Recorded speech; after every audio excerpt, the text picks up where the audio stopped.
Bom dia, meus alunos do 7º ano. Aqui quem fala é o professor Luiz Felipe, da professora de aula de matemática de vocês, que vocês tanto adoram e estão com saudade. Bom, vamos começar a aula de hoje resolvendo o exercício do vídeo anterior. A primeira questão é por objetivo responder qual era o produto dessa multiplicação e aplicar o sinal correto, adequado, né? Primeira questão aqui, vocês veem que o resultado é 15 positivo, porque os dois números possuem sinais iguais. 5 multiplicando 3 é 15. B. 4 positivo multiplicando 5 negativo, o resultado é 20 negativo. Os dois números têm sinais diferentes, resultado é negativo. Letra C. Mais uma vez, os dois números têm sinais diferentes. Já sei que o resultado vai ser negativo. E 8 vezes 4 é 32. Na letra D, 6 vezes 7 é 42. Como os dois números têm sinais positivos, resultado positivo. Na letra E, já tem uma expressão com mais números, que é o 2 negativo multiplicando 4 negativo, que multiplica 3 positivo, que multiplica 1 negativo. Então, o que eu fiz para resolver? Eu resolvi por pares as multiplicações. O primeiro par, 2 negativo multiplicando 4 negativo, deu 8 negativo. E o segundo par, 3 positivo multiplicando 1 negativo, deu 3 negativo. E 3 negativo multiplicando 8 negativo, deu 24. E o resultado ficou positivo. Por quê? Porque os dois números tinham sinais iguais. Na letra F, mais uma expressão.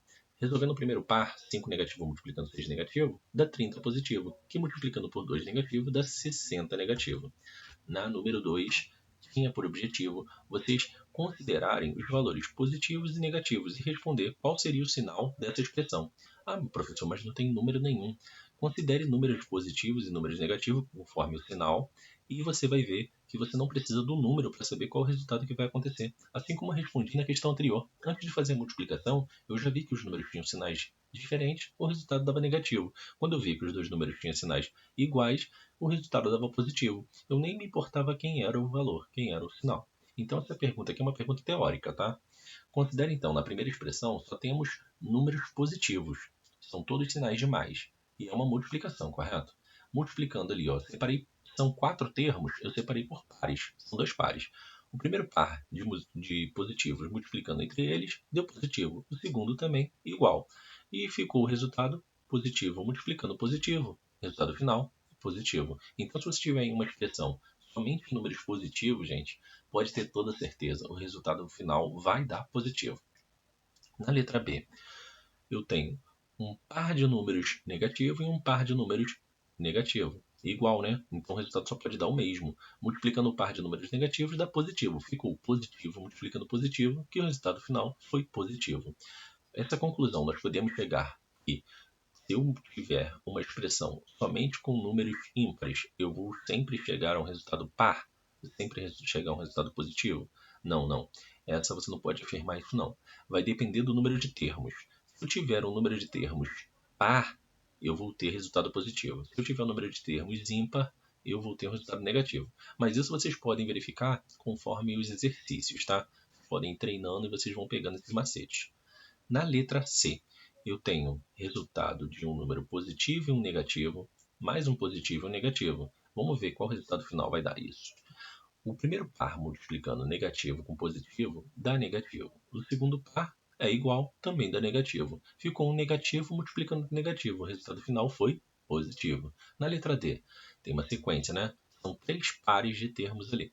O primeiro, os dois são positivos. O segundo, um é negativo e outro é positivo. E o terceiro são 2 negativos. Onde tem os sinais iguais, eu já sei que o resultado vai ser positivo. Então, observa que no primeiro par e no terceiro par, o resultado é positivo. E no segundo par, que os dois números têm sinais diferentes, o resultado deu negativo.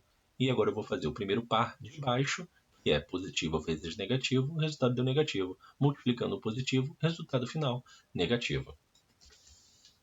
Questão 3. Agora uma divisão, né, gente? Como eu falei na aula anterior, a divisão, eu não estou aqui para ensinar a divisão a vocês, apenas a empregar o sinal correto, certo? Então, 15 positivo dividido por 3 positivo. 15 dividido por 3 é 5, e o resultado deu positivo. Ah, mas por que apareceu sem o sinal? Pois um número positivo ele não precisa estar sempre agregado do sinal positivo, ok? Se o número por um acaso for negativo, ele sempre tem que estar com um sinal negativo, tá bom? Letra B. 20 dividido por 4. Todos sabem que é 5. Como os dois números têm sinais diferentes, resultado 5 negativo. Letra C. 35 negativo dividido por 7 positivo. Essa divisão dá 5. O resultado, mais uma vez, é negativo, porque os dois números têm sinais diferentes. Letra D. 40 negativo dividido por 5 negativo. 40 dividido por 5 é 8. E o resultado deu positivo, porque os dois números tinham sinais iguais. Letra E. 51 dividido por 3 é 17. Resultado negativo, porque os sinais eram diferentes. Letra F. 77 negativo dividido por 11 positivo. Resultado 7 negativo. Letra G. 500 dividido por 25 negativo. Resultado 20 negativo. Questão 4. Qual é o sinal de um produto? Letra A. Que tem dois números positivos. O sinal, gente, tem que ser positivo, né? Dois números com sinais positivos geram um resultado positivo. Letra B. Que tem dois números negativos. Resultado também é positivo. Onde tiver produto ou uma divisão entre dois números com sinais iguais, o resultado sempre vai ser positivo. Na letra C, um número positivo e um número negativo. Nesse caso, o resultado é negativo, porque os dois números são diferentes, sinais diferentes. Número 5.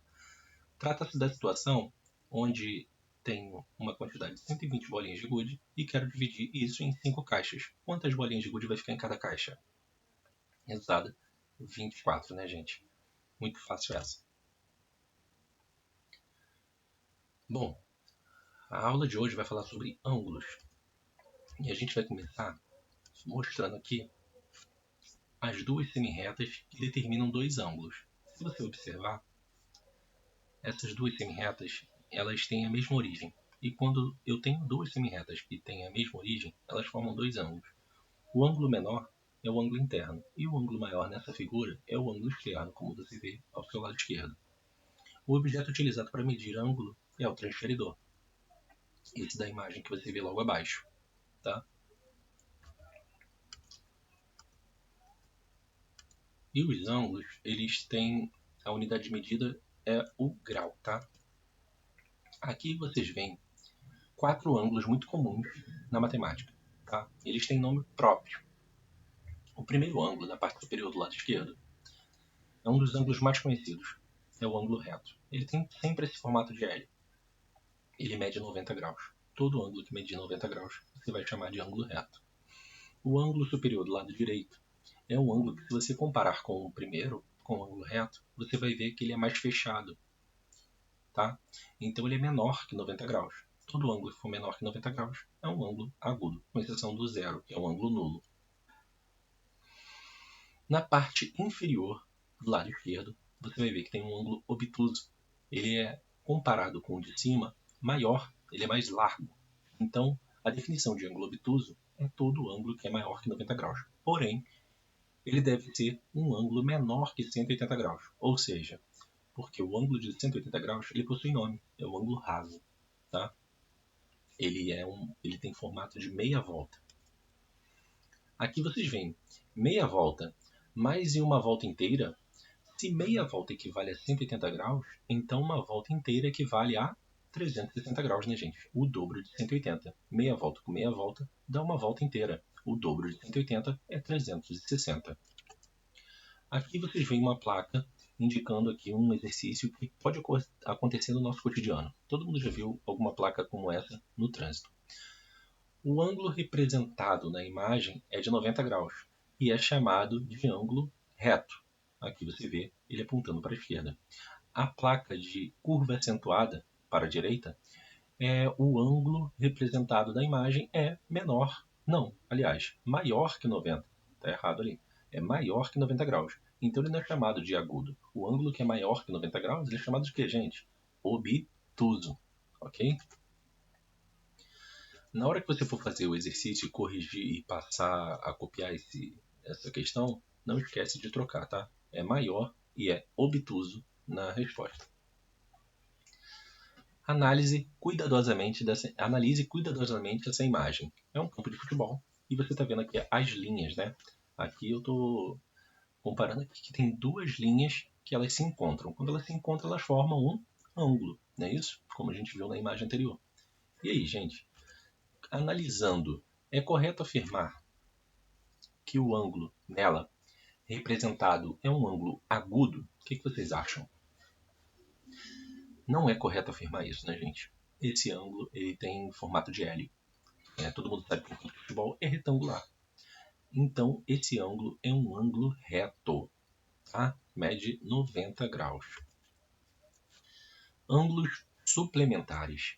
Dois ângulos são chamados de suplementares quando a soma de suas medidas é igual a 180 graus. Então aqui vocês estão vendo duas letras que são parecidas com a do nosso alfabeto, mas é do alfabeto grego, o alfa e o beta. O alfa à sua esquerda e o beta à sua direita. E aqui você vê que a soma do alfa mais o beta é igual a 180. Então eu posso afirmar que esses dois ângulos são suplementares. Tá? Nesse caso, os ângulos A e B, alfa e beta, são suplementares. Bom, agora chegou a vez de falar dos ângulos complementares. Dois ângulos são chamados de complementares quando a soma de suas medidas é igual a 90 graus. Agora, mais uma vez, você vê alfa e beta, né, que somados é igual a 90 graus. Então, os ângulos alfa e beta são complementares. Analise aqui a imagem dos suplementares, tá? Eles é como se eu pegasse o ângulo raso, que vocês acabaram de analisar, o ângulo de meia volta, e dividisse ele em duas partes, certo? Toda vez que você vê a imagem de um ângulo raso dividido em duas partes, você pode dizer que esses ângulos são suplementares entre eles. E quando vocês veem um ângulo reto dividido em duas partes, vocês podem dizer que os ângulos são complementares entre eles. A gente vai usar muito, gente, as equações para resolver esse tipo de enigma, esse tipo de problema.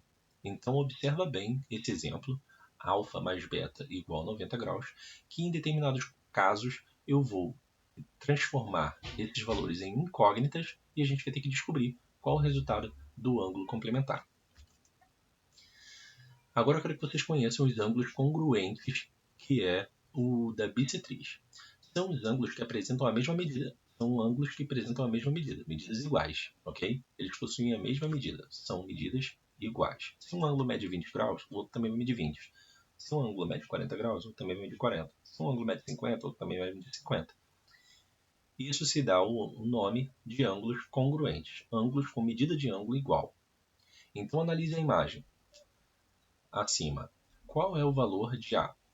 O A é um ângulo, né, gente? E quanto mede esse ângulo? Esse ângulo vai medir 20 graus. Por que eu sei disso? Porque ali no meio, entre eles, está aparecendo bissetriz. E bissetriz, gente, é uma reta que surge na origem do ângulo e divide o ângulo em duas partes iguais. Tá? Então, toda vez que vocês virem uma bissetriz em um ângulo, entendam que essa bissetriz dividiu esse ângulo em duas partes iguais. Ok? Aqui, como fala agora. Bissetriz é uma semirreta que divide o ângulo em duas partes iguais.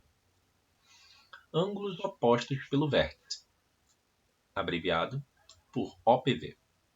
Ângulos opostos pelo vértice, como o próprio nome indica, são os ângulos cujos lados de um são os prolongamentos dos lados do outro. Dois ângulos opostos pelo vértice são congruentes, ou seja, possuem a mesma medida. Então, observe aqui na figura o ângulo C e o ângulo D, eles são ângulos opostos pelo vértice. Eles são formados pelo prolongamento do mesmo lado de um e do outro. Tá?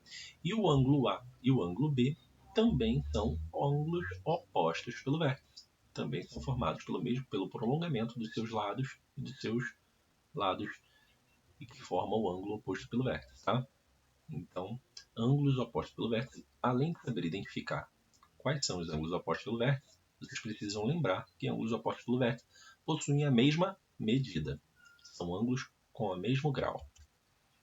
Bom, chegou a parte do exercício. Essa parte é o que eu quero que você faça o exercício assim que você assistir e que tire a dúvida comigo online.